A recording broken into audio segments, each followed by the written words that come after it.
주일 3부 예배를 온라인으로 또 현장에서 예배를 돕고 계신 우리 성도님들을 주님의 이름으로 환영하고 축복합니다.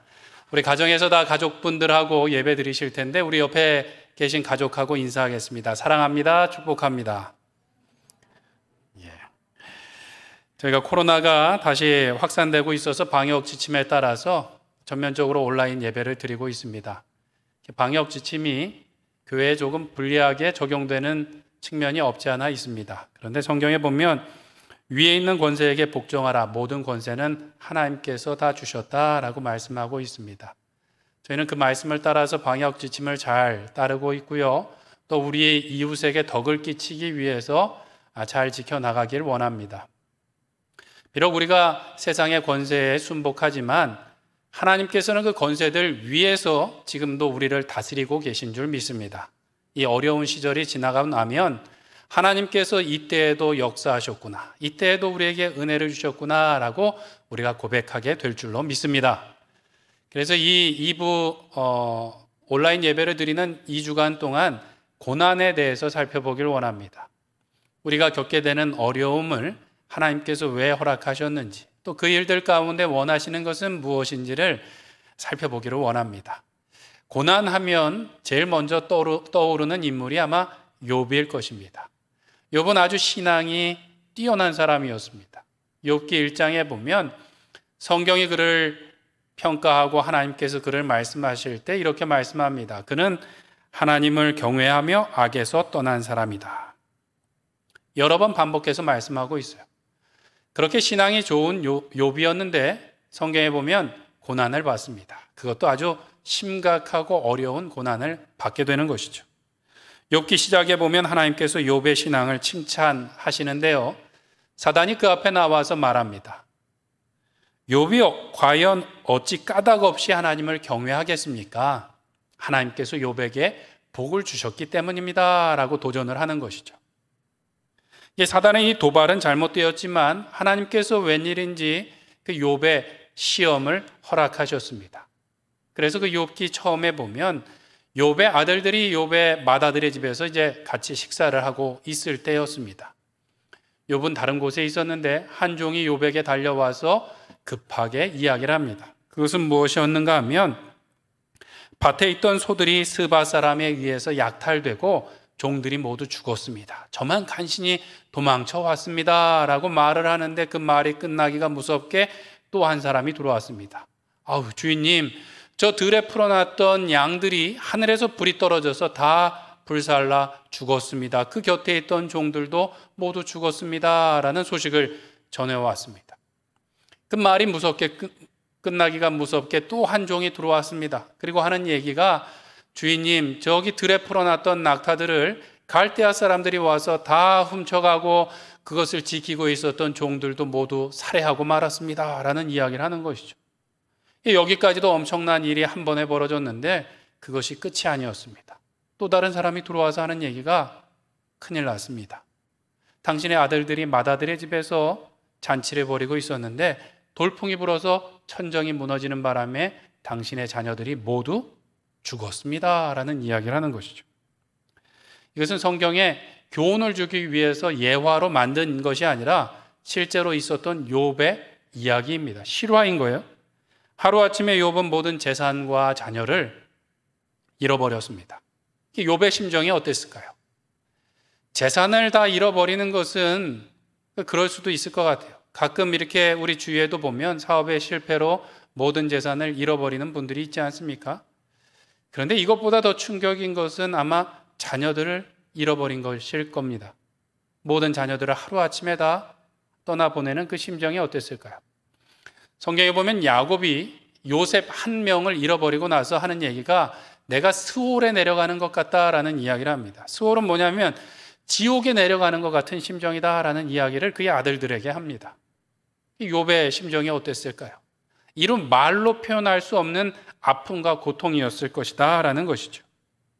욥은 옷을 찢고 머리를 밀었습니다. 그런데 그는 하나님을 향하여 원망하거나 입술로 범죄하지는 않았습니다.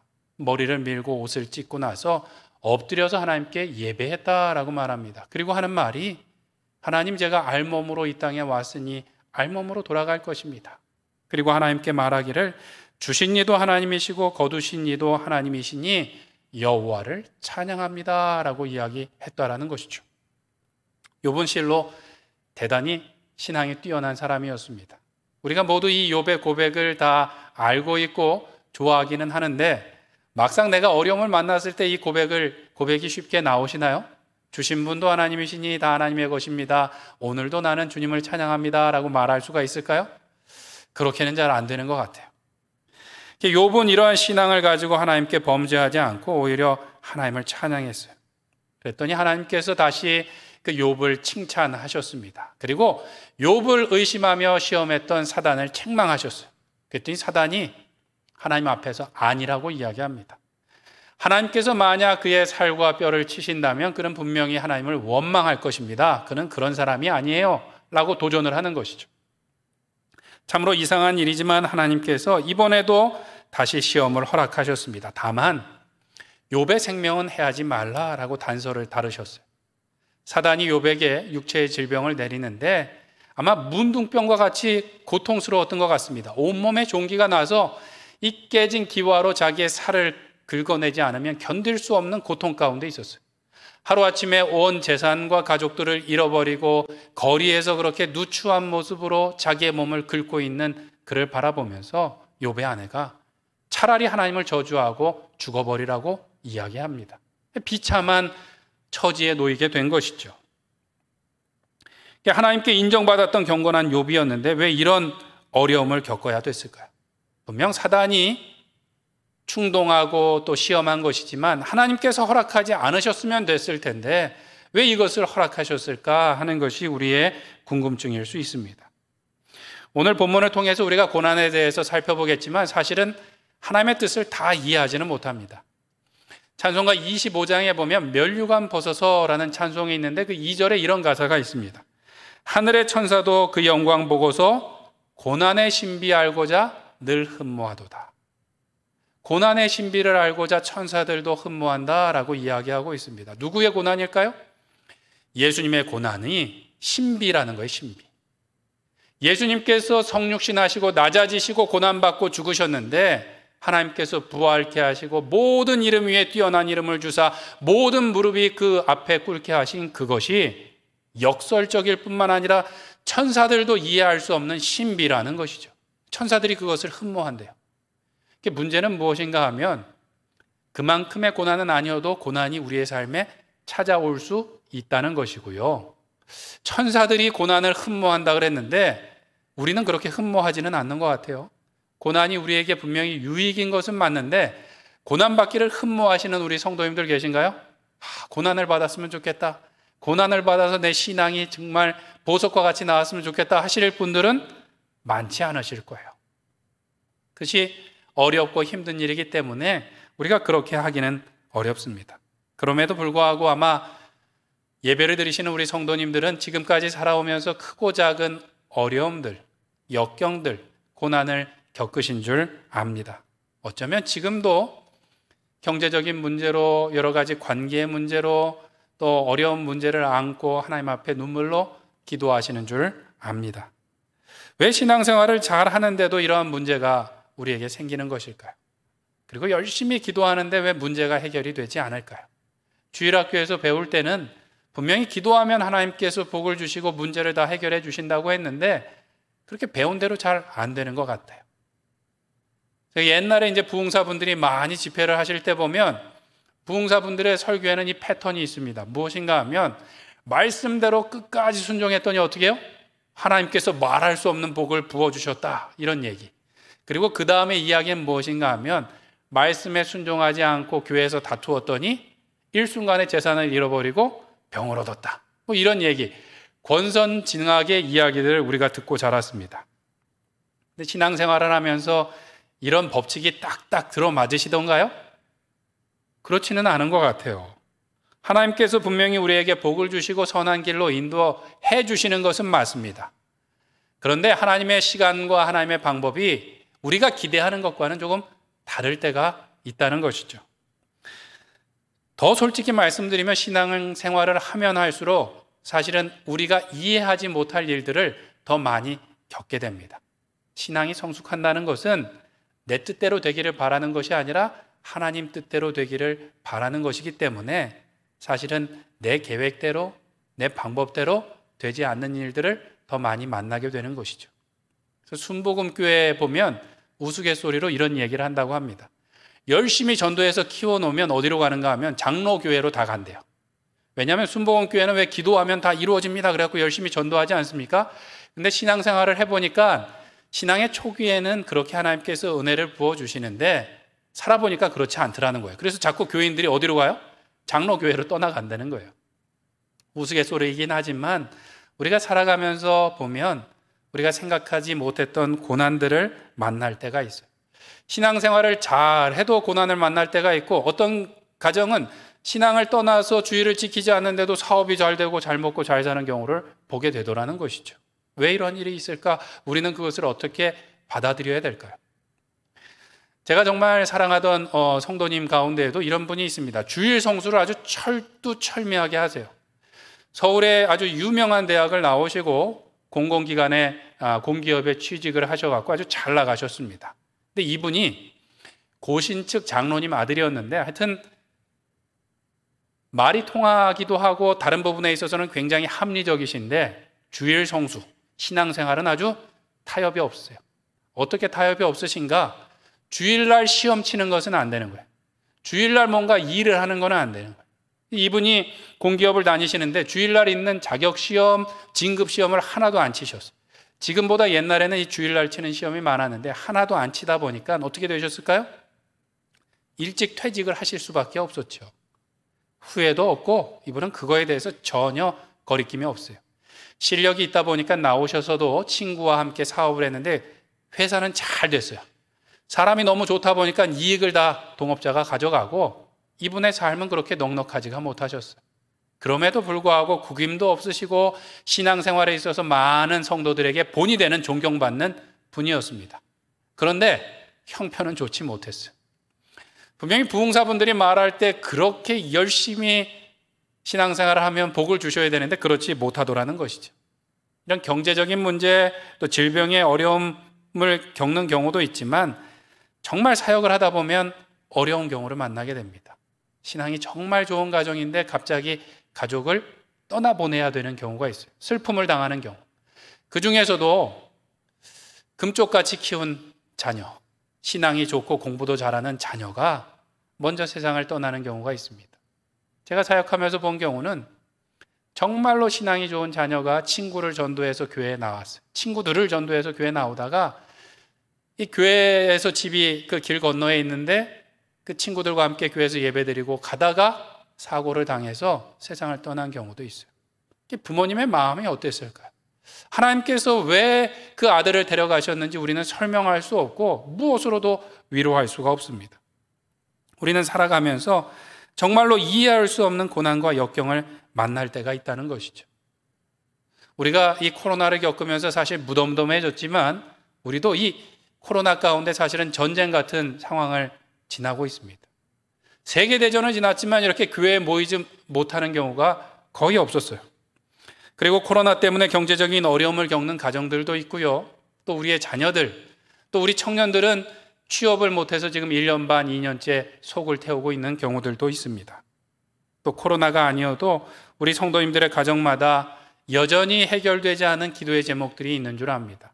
경제적인 문제, 또 자녀들의 앞길과 결혼의 문제, 또 불신 가족들을 전도하기 위해서 기도할 뿐만 아니라 여전히 불신 가족들의 핍박 가운데 신앙생활을 하고 계신 분들이 계세요. 사역을 하다 보면 50년, 60년 동안 반대하시는 분들이 있어요. 남편께서 거의 90을 바라보고 힘이 없는데도 우리 부인 되는 권사님의 신앙생활을 아주 완강하게 반대하시는 경우도 봅니다. 50년, 60년을 기도했는데 응답되지 않는 경우가 있어요. 이런 고난의 의미를 우리가 다 알 수는 없지만 오늘 본문을 통해서 우리가 힌트를 좀 얻을 수 있을 것 같습니다. 오늘 본문에 보니까 고난을 통하여 우리는 하나님의 얼굴을 눈으로 보게 된다라고 말씀합니다. 우리 5절 말씀을 한번 같이 읽겠습니다. 시작. 내가 주께 대하여 귀로 듣기만 하였사오나 이제는 눈으로 주를 배움나이다. 아멘. 욥이 무엇이라고 고백하는가 하면 이전엔 내가 귀로만 듣기만 했는데 이제는 눈으로 주님을 보는 것 같습니다 라는 이야기를 하는 것이죠. 욥은 신앙이 뛰어난 사람이었는데 이 고난을 겪으면서 이제는 이라는 말이 무엇입니까? 그 심각한 고난을 겪고 나서 이제 보니까 주님을 내 눈으로 보는 것 같습니다 라는 이야기를 하는 것이죠. 욥은 시험을 받았어요. 사단이 그를 충동하고 시험을 했지만 하나님께서 그것을 허락하셨습니다. 이 시험이라는 것은 함정이라는 뜻이 아니라 테스트라는 의미예요. 학교에서 우리가 시험 치는 것처럼 그 시험입니다. 학교에서 시험을 보는 이유는 무엇입니까? 학생들이 진리를 배우고 그것 가운데 행복을 추구할 수 있도록 잘 가르치고 시험을 통해서 혹시 빠진 것이 없나 점검하고 더 잘 배우기 위해서 시험을 치지 않습니까? 우리의 신앙생활에 있는 시험도 마찬가지입니다. 우리가 신앙생활을 잘하며 하나님을 잘 배웠는지, 하나님을 온전히 신뢰하는지 시험을 통해서 점검하고 부족한 것을 채워넣게 되는 것이죠. 그러면 이 시험이라는 것이 좋은 것인가요? 나쁜 것인가요? 좋은 것이죠. 그럼 시험은 즐거운 것인가요? 어려운 것인가요? 어려울 수 있죠. 학창시절에 시험을 즐거워하는 친구는 딱 두 부류가 있었습니다. 전교 1, 2등 하던 친구. 이 친구들은 시험을 별로 어려워하지 않아요. 그리고 또 시험 시간을 좋아하던 친구들이 있는데 누군가 하면 그 등수를 뒤에서부터 이제 매기는 친구들은 학교가 일찍 끝나서 너무 좋아하더라고요. 문제는 누군가 하면 이 중간에 애매한 사람들입니다. 애매한 사람들. 공부를 한 듯 안 한 듯 해갖고 이 시험 기간에 밤을 새워서 벼락치기를 해야 되는 사람들이 괴로운 거죠. 시험을 통해서 뭔가 더 점검을 하고 좋은 성적을 얻기 위해서 그때 더 바쁘고 잠을 못 자니까 힘든 겁니다. 우리의 신앙생활도 마찬가지죠. 시험은 분명히 유익한데 그 과정이 우리에게 고통스러울 수 있습니다. 근데 이 시험이라는 것은 어찌 보면 우리에게 필수적인 과정이에요. 과학자들이 실험을 하는 것과도 비슷할 수 있습니다. 과학자들이 어떤 명제를 증명하기 위해서 비슷한 조건에서 계속 실험을 하지 않습니까? 그래서 똑같은 결과가 나와야지 이것은 이러한 법칙에 의해서 움직입니다 라고 명제를 하나 만들게 됩니다. 우리의 신앙생활은 어떻습니까? 우리가 하나님을 다 안다고 하는데 사실은 시험을 통해서 하나님을 경험하고 동일하게 변함없는 하나님의 사랑을 경험하고 또 경험함을 통해서 눈에 보이지 않는 하나님을 우리가 확신하게 되는 것이죠. 바로 시험을 통해서 우리는 하나님을 확신하게 되고 눈으로 보게 된다라는 것입니다. 시편 46편에도 보면 그러한 말씀이 나오는데요. 시편 46편에 보면 이렇게 말씀합니다. 하나님은 우리의 피난처시요 힘이시니 환난 중에 만날 큰 도움이시라. 그러므로 땅이 변하든지 산이 흔들려 바닷 가운데 빠지든지 바닷물이 솟아나고 뛰놀든지 그것이 넘침으로 산이 흔들릴지라도 우리는 두려워하지 아니하리로다. 그리고 나서 그 다음에 하는 말씀이 있습니다. 너희는 가만히 있어 내가 하나님 됨을 알지어다. 성경에 보니까 천지가 무너지고 산이 무너지고 바닷물이 막 솟구치는 이런 천지가 개벽할 고난 가운데 역경 가운데 두려워하지 말래요. 하나님께서 피난처가 되시고 하나님께서 힘되어 주신다라고 말씀하고 있어요. 근데 이제 바꾸어 생각하면 이렇습니다. 아니 지진이 나고 하늘이 무너지는 것 같은 고난 가운데 하나님이 힘되어 주실 수 있으면 애초에 그것을 허락하지 않으시면 좋을 텐데 왜 그러한 역경을 만나게 하시고 그 역경 가운데 우리의 도움이 되어 주시냐는 것이죠. 왜 그러실까요? 우리가 아까 뒤에 읽은 말씀처럼 하나님께서 우리에게 원하시는 것은 무엇인가 하면 너희는 가만히 있어라. 내가 하나님 됨을 알게 될 거야 라고 말씀하시는 것이죠. 다른 좀 편안한 방법이 있으면 좋을 것 같은데 그렇지가 않아요. 하늘이 무너지고 바다가 솟구치는 고난 가운데 하나님께서 우리에게 하나님 됨을 알려주시겠다라는 것이죠.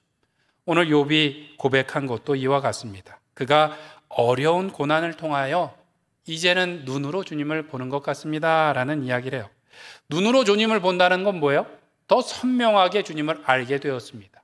주님을 확실하게 알게 되었습니다 라고 이야기하죠. 욥이 보게 된 하나님, 욥이 확신하게 된 하나님은 어떤 하나님인가? 2절 말씀에 보면 이렇게 말씀합니다. 우리 같이 읽겠습니다. 시작. 주께서는 못하실 일이 없사오며 무슨 계획이든지 못 이루실 것이 없는 줄 아오니. 아멘. 그가 하나님을 대면하였을 때 고백하는 것이 무엇인가 하면 주께서는 못하실 것이 없으며 무슨 계획이시든지 못 이루실 것이 없습니다 라는 고백을 해요. 짧게 말하면 무엇인가 하면 하나님은 전능하십니다 라는 뜻이겠죠. 욥이 이전에는 그것을 몰랐을까요? 알았죠. 욥은 대단한 신앙의 사람이었습니다. 하나님이 위대하시다는 것을 알았고 그가 전능하시다는 것을 알았어요. 그런데 좀 차이가 있습니다. 이전에 그가 친구들과의 대화를 보면 친구들이 그래도 너 죄 지은 것이 있겠지, 회개해야 돼 라고 이야기하니까 아니, 나는 죄 지은 것이 없어. 나는 무죄한데 무죄한 내가 지금 이 고난받는 것은 뭔가 부조리한 상황이야, 뭐가 잘못된 상황이야 라고 이야기했어요. 자기는 죄가 없는데 이것이 뭔가 잘못됐다 그러면 누가 잘못한 거예요? 이 우주 만물을 다스리는 하나님이 실수하셨다라는 의미가 되는 것이죠. 그것은 그의 교만이었습니다. 그런데 이제 하나님을 얼굴로 대면하여 하는 이야기가 무엇인가 하면 하나님께서는 고난 중에도 못 이루실 것이 없는 하나님이시군요 라고 이야기했습니다.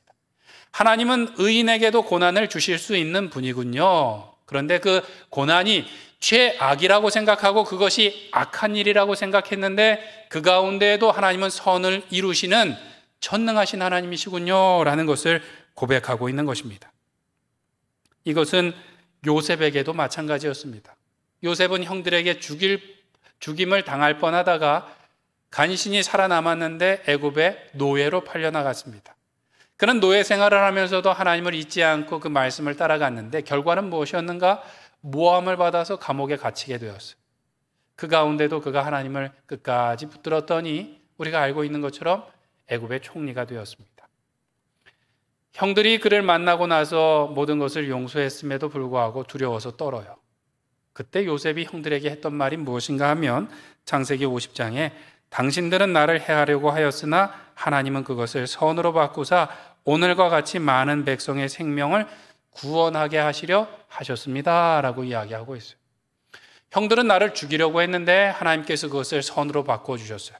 나를 그냥 잘되게 하신 것이 아니라 형들의 그 악함을 바꾸어 많은 백성들의 생명을 구원케 하셨다라고 이야기하고 있는 것이죠. 하나님은 어떤 하나님이신가? 최악의 상황에서도 최선이 아니라 최고의 하나님의 뜻을 이루어 가시는 분이다라는 것입니다. 이 욥의 고백은 무엇인가 하면 하나님은 무궁무진하시사 어떠한 상황 가운데에서도 하나님은 최고의 주님의 뜻을 이루시는 분입니다. 그 하나님을 봅니다라는 것이죠. 욥이 하나님을 이제 눈으로 본다라는 것은 무엇입니까? 하나님을 확실하게 알게 되었다라는 것이죠. 왜 살아가다 보면 우리가 그런 순간이 있어요. 믿음으로 지켜왔지만 하나님 이제는 아무 소용이 없네요. 아무 소망이 끝났네요. 이제 더 이상 좋을 것은 없습니다. 기도했던 것, 우리가 바랬던 것, 차선책이고 그 차선책도 이제 더 이상 소용이 없습니다 라고 말할 그때가 있는데 하나님을 본다라는 건 뭐예요? 그때도 소망을 잃지 않고 여전히 기도하는 것입니다. 하나님이 이 앞에 계시다면 하나님 끝났습니다 라고 말할 수 있을까요? 그럴 수 없어요. 끝까지 하나님을 바라보며 따라갈 수 있는 것이죠. 욥이 하나님을 눈으로 본다는 것, 그것은 이제 믿음으로 끝까지 하나님을 바라본다는 것입니다. 믿는다라는 것은 소망이 끝난 것 같은 상황, 예수님께서 십자가에서 어찌하여 나를 버리시나이까 라고 고백했음에도 불구하고 아버지 손에 내 영혼을 맡깁니다 라고 고백했던 것과 같이 하나님을 끝까지 붙드는 것인 줄 믿습니다. 우리는 어떻게 그 하나님의 얼굴을 보게 될까요? 첫 번째로 우리는 하나님께 물어봐야 됩니다. 우리가 세상의 이치를 다 아는 것처럼 설명하는 것이 아니라 하나님께 묻고 배워야 된다는 것이죠. 오늘 본문의 3절, 4절 말씀을 한번 같이 읽겠습니다. 시작. 무지한 말로 이치를 가리는 자가 누구니이까? 나는 깨닫지도 못한 일을 말하였고 스스로 알 수도 없고 헤아리기 어려운 일을 말하였나이다. 내가 말하겠사오니 주는 들으시고 내가 주께 묻겠사오니 주여 내게 알게 하옵소서. 아멘. 욥은 친구들의 정죄를 반박하며 바른 이치들에 대해서 설명했어요.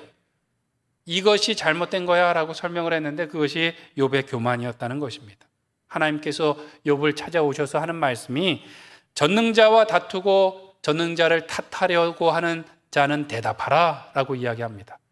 욥 네가 그렇게 세상의 이치를 잘 알아? 그럼 한번 대답해봐 라고 말씀하시면서 하나님께서 창조하신 역사에 대해서 물어보셨어요. 욥이 단 한 개라도 대답할 수 있었을까요? 없었습니다. 욥은 하나님 앞에 항복을 하고 나서 고백하는 것이 무엇인가 하니까 주님께 이제는 묻겠습니다. 주님 나로 알게 하여 주시옵소서.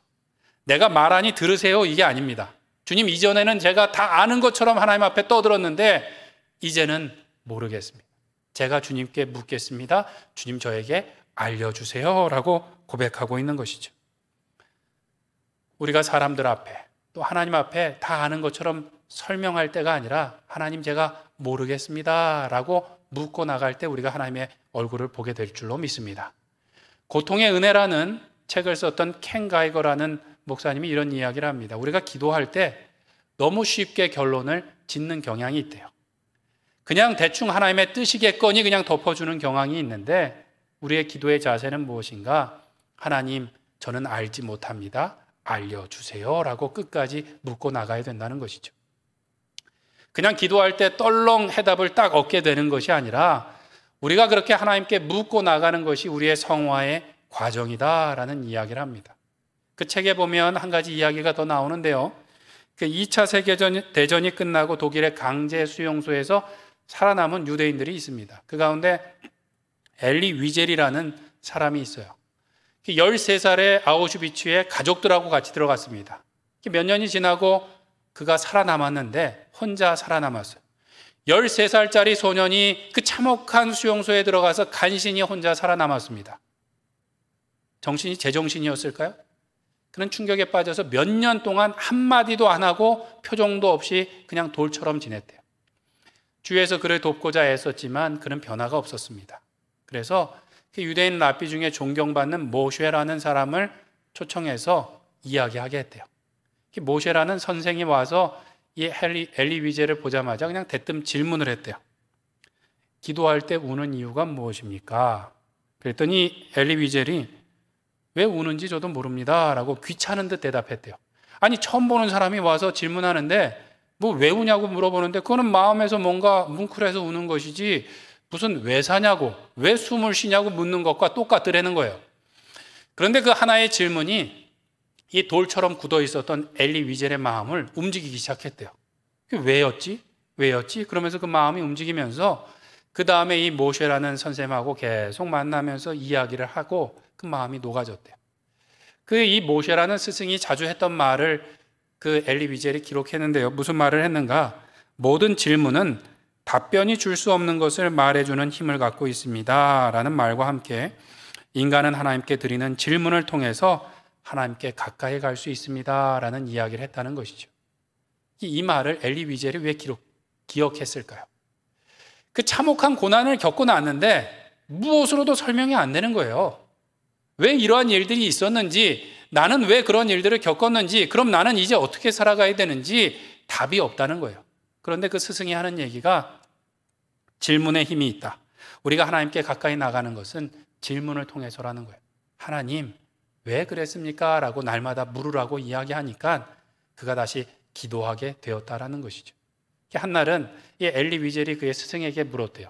그러면 스승님은 왜 기도하십니까? 라고 물었더니 이 모쉐라는 랍비가 이야기하기를 나는 내 안에 계신 하나님께 올바른 질문을 할 수 있는 힘을 달라고 기도합니다 라고 이야기했대요. 하나님께 기도를 하는데 하나님 올바른 질문을 할 수 있게 해주세요 라고 기도한다는 것이죠. 이 말은 무슨 말인가 하면요, 우리가 하나님께 나아가는 방법은 무엇인가 하면 무언가를 다 아는 것처럼 이미 우리가 판단을 하고 하나님 이것만 주시면 됩니다, 이 날에 이것만 저에게 해결해 주시면 됩니다 라고 이야기하는 것이 아니라 무엇이 더 좋은 것인지, 어떻게 해야 되는지, 어디로 가야 되는지 물어봐야 된다라는 것이죠. 우리는 질문을 통해서 하나님 앞에 나갈 수 있습니다. 우리는 때로 모든 것을 다 아는 것처럼 이야기할 때가 있어요. 사람들 앞에 그럴 뿐만 아니라 하나님 앞에도 하나님 지금 상황이 이러저러하니 이것만 주시면 되겠습니다 라고 아주 하나님께 이렇게 딱 답을 정하고 이야기할 때가 있죠. 또 우리가 살아가면서 사람들 앞에도 그렇습니다. 이 코로나를 겪으면서 우리는 이 코로나가 어디서부터 왔는지, 또 이것을 해결하기 위해서 어떻게 해야 되는지, 이 코로나 때문에 지금 경제적으로 여러 가지 어려운 현상들이 발생하는데 지금 어떻게 해야 되는지 우리 얘기하다 보면 박사님들처럼 막 설명을 잘 하세요. 정치, 경제, 사회, 문화, 또 교회의 여러 가지 일들에 대해서 우리는 다 자기가 판단을 하고 해법을 제시할 때가 있습니다. 그런데 우리는 돌아봐야 돼요. 그렇게 우리가 똑똑한데 과연 하나님을 바라보고 있는지, 하나님을 대면하고 있는지 우리는 돌아봐야 됩니다. 우리가 해법을 제시했는데 그것이 하나님으로부터 온 것인지를 우리가 돌아봐야 되는 것이죠. 가끔 기도를 많이 하신다는 분들 중에 그런 분들이 있어요. 기도해 봤더니 이것이 맞다는 거예요. 지금 이렇게 해야 된다고 교회에 요청을 하거나 심지어는 사역자들에게 이게 맞습니다라고 막 가르치시는 분들이 있어요. 다 아신대요. 다 아신다고 이야기를 해요. 그런 분들은 사도행전 20장을 좀 읽어보시면 좋을 것 같습니다. 사도행전 20장에 보면 바울이 예루살렘으로 가고자 해요. 그랬더니 바울이 방문하는 교회들마다 선지자들, 예언자들이 이야기하기를 예루살렘으로 가면 고난과 핍박이 기다립니다. 가지 마십시오. 바울이 가요. 그러면서 하는 얘기가 무엇인가 하면, 보라, 이제 나는 성령에 매어 예루살렘으로 가는데 거기서 무슨 일을 당할지 안다, 모른다? 모른다.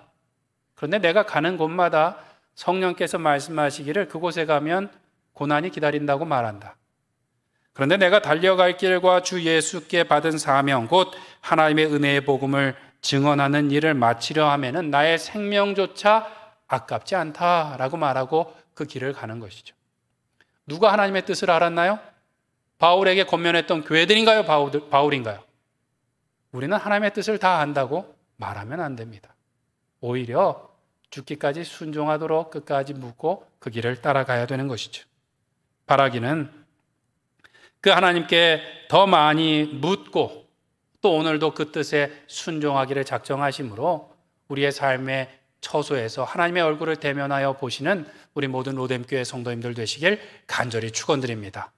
또 우리가 하나님을 대면할 때 한 가지 더 할 일이 있습니다. 그것은 무엇인가 하면 회개하는 것입니다. 회개. 6절 말씀을 같이 읽겠습니다. 시작. 그러므로 내가 스스로 거두어드리고 티끌과 재 가운데 회개하나이다. 믿음이 매우 뛰어났던 욥도 고난을 통하여 그의 믿음이 정금과 같이 나왔다라고 이야기합니다. 이전에는 귀로 듣기만 하는 것 같았는데 이제는 눈으로 주님을 보는 것 같습니다라고 이야기합니다. 무엇을 겪고 나서요? 고난을 겪고 나서 그가 했던 고백이 무엇인가? 오늘 6절에 회개합니다라는 것이었어요. 회개합니다. 내가 스스로 거두어드리고 티끌과 재 가운데 회개합니다라고 이야기하고 있어요.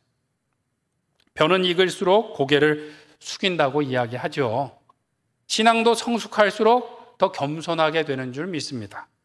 왜 그럴까요? 신앙이 깊어지면 깊어질수록 하나님을 알면 알수록 하나님의 크심을 알게 되기 때문에 또 나의 작음과 부족함을 알게 되기 때문에 하나님 앞에 겸손할 수밖에 없는 것이죠. 또 사람들 앞에도 어떨까요? 사람들 앞에도 겸손할 수밖에 없는 것이죠. 하나님의 은혜가 아니면 제가 살 수 없습니다 라는 고백으로 우리는 겸손하게 내 스스로를 돌아보고 회개할 수밖에 없다라는 것입니다. 따라서 우리는 고난 가운데 남을 정죄하기보다는 회개하면서 나가야 됩니다. 이 고난을 겪으면서 우리가 다 아는 것처럼 설명하고 다른 사람들을 비난하고 원망할 것이 아니라 하나님, 나의 잘못이 무엇인지 알려주시옵소서라고 묻고 우리의 부족함과 우리의 허물을 회개하며 나가야 될 줄로 믿습니다.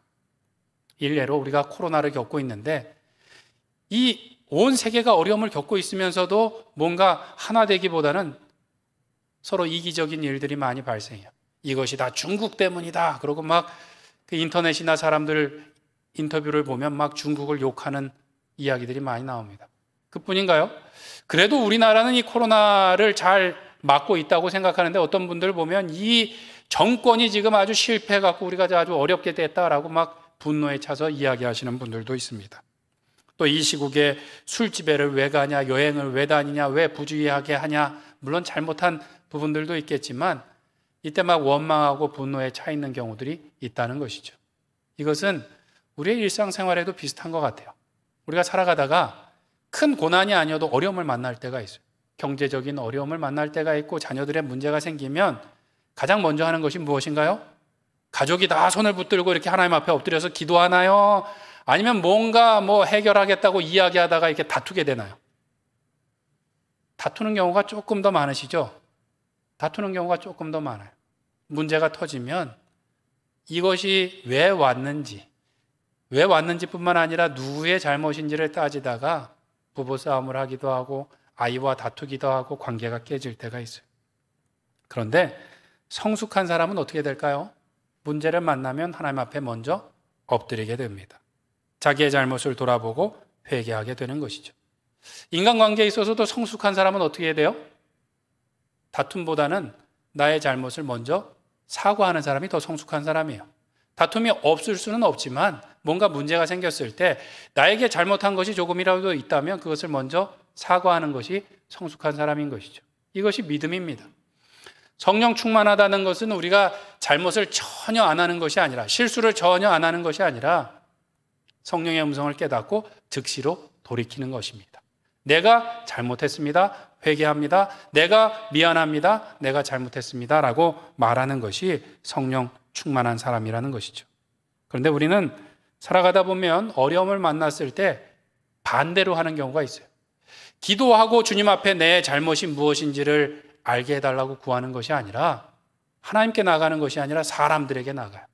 사람들에게 전화해서 내가 억울하다고 거기다가 호소하고 거기다가 울고 거기서 긍휼을 입고 거기서 도움을 받으려고 할 때가 있다는 것이죠.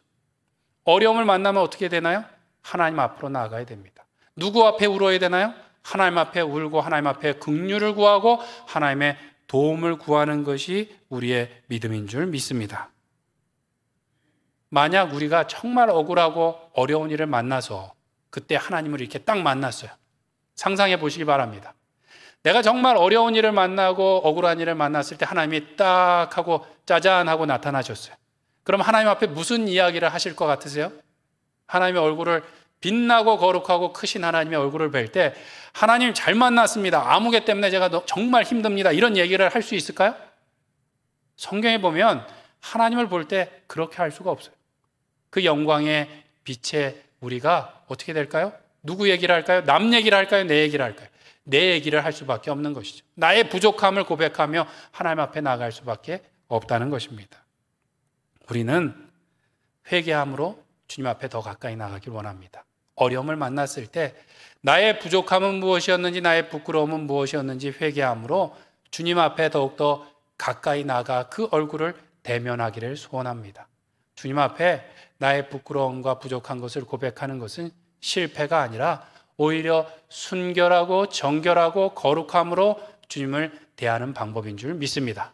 바라기는 어려움을 겪는 이때 우리가 비난하고 원망하고 다른 사람들을 평가함으로 하나님으로부터 멀어지는 것이 아니라 회개하고 우리 자신을 돌아봄으로 정결한 심령으로 주님 앞에 더욱더 가까이 나아가시는 우리 모든 로뎀교회 성도님들 되시길 간절히 축원드립니다.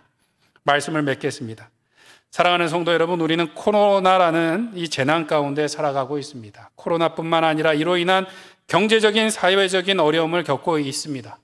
또 교회도 여러 가지 모임과 예배가 제한되어서 우리는 한 번도 겪어보지 못한 일들을 지금 당하고 있습니다.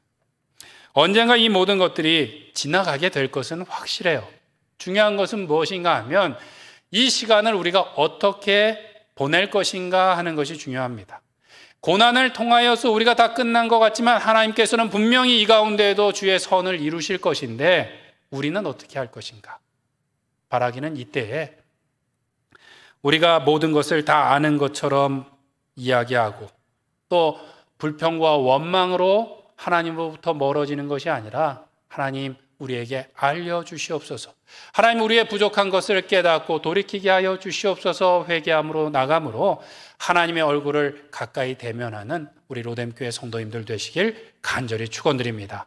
비록 우리가 모일 수 없지만 가정에서 생명의 삶을 통하여 말씀을 묵상함으로, 원래 큐티는 콰이어트 타임인데 바꿔서 퀘스천 타임으로 우리가 지나면 좋을 것 같습니다. 말씀을 읽고 하나님이 말씀의 뜻이 무엇입니까? 오늘 내가 무엇을 하기를 바라십니까? 물음으로 주님께 더욱더 가까이 나아가시는 우리 성도님들 되시길 바랍니다. 그렇게 나아감으로 우리의 신앙도 이 모든 일들을 통하여서 욥과 같이 정금과 같이 나오고 어떠한 시련 가운데서도 흔들리지 않는 단단한 믿음으로 바뀌어지는 이 귀한 시간을 보내시는 우리 로뎀교회 성도님들 되시기를 간절히 축원드립니다. 이 시간 함께 기도하실 때 함께 나눈 말씀을 놓고 우리 조용히 묵상으로 기도하도록 하겠습니다.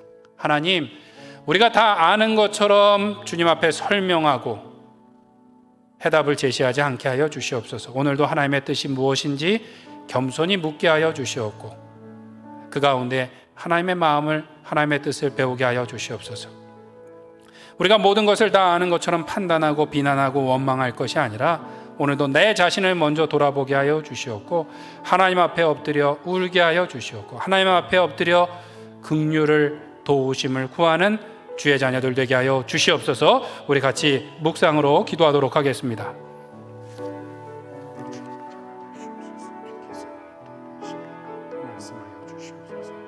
하나님, 겸손히 주님 앞에 묻는 우리를 되게 하여 주시옵고 그 가운데 주님의 뜻을 깨닫게 하여 주시옵소서. 주의 놀라운 영생 듣게 하여 주시옵고 기록하게 하여 주시옵소서.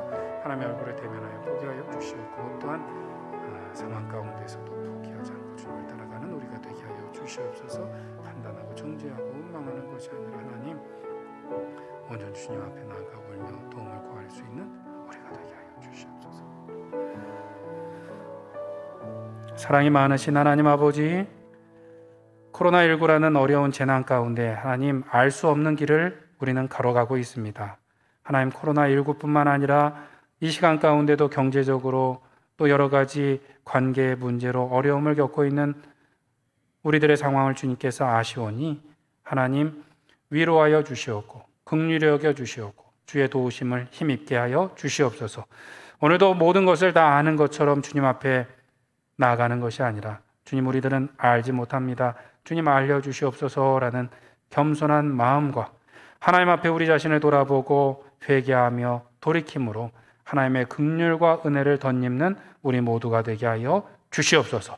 주께서 우리 가정과 일터와 하나님 우리 교회 가운데 그 은혜와 큰 사랑을 더하여 주시옵기를 간절히 소원하옵고 예수님의 이름으로 기도드립니다. 아멘.